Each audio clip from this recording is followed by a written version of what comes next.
Okay, so on this next problem, we're going to be doing the same thing that we did up here. We're finding the error, we're going to describe it on the lines, and then we're going to correct it over here. Hopefully you tried it on your own, and now you're just checking your answer to see how you did.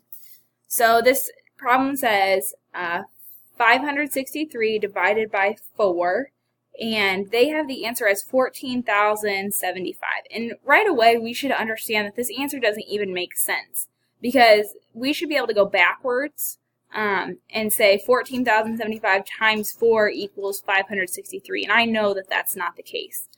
So let's see if we can find their mistake.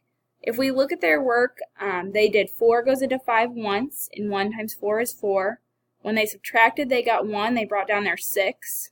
4 goes into 16 4 times, and 4 times 4 is 16. They subtracted, got 0, brought down their 3. 4 goes into 3 0 times, so 0 times 4 is 0. They subtracted and got 3. Here's where they had to add a decimal point and a 0, and they bring down the 0. Now when they did that, I already can tell they didn't bring this decimal point up. So let's see if the rest of their work is correct. When they bring down their 0, 4 goes into 37 times. 7 times 4 is 28. They subtracted and got 20. They brought down one more 0. 4 goes into 25 times, and 5 times 4 is 20. So they subtracted, got 0. And everything in their answer was right. They just forgot a decimal. So down here on the lines, I'm just going to say this student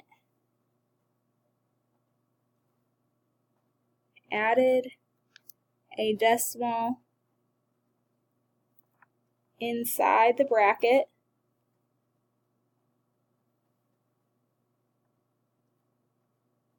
but forgot to bring it up with their answer.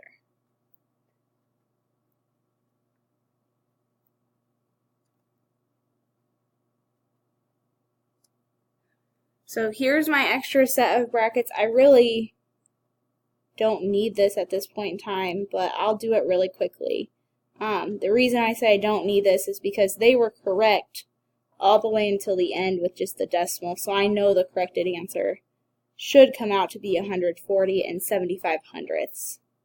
But you can see me doing the work really quickly here to just kind of double check myself. I've got a decimal point with a 0, and if a decimal point's in the house, we raise it to the roof. 4 goes into 37 times.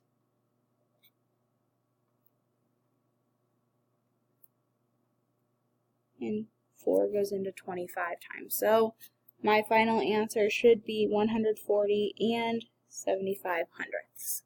So I corrected their mistake.